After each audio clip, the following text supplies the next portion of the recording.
It was night again.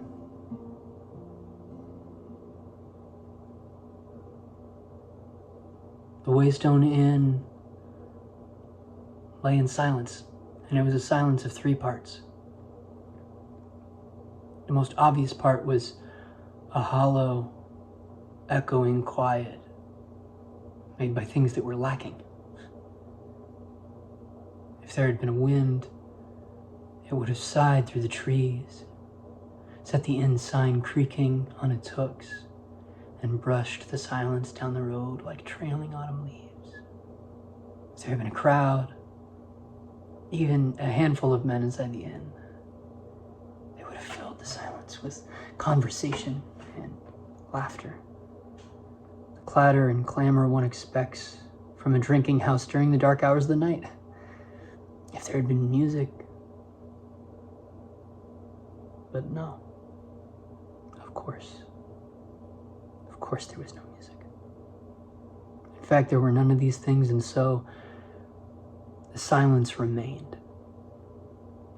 Inside the Waystone, a pair of men huddled at one corner of the bar. They drank with a quiet determination, avoiding serious discussions of troubling news. In doing this, they added a small, sullen silence to the larger, hollow one. It made an alloy of sorts, a counterpoint. The third silence was not an easy thing to notice. If you listened for an hour, you might begin to feel it in the wooden floor underfoot and in the rough splintering barrels behind the bar. It was in the weight of the black stone hearth that held the heat of a long-dead fire.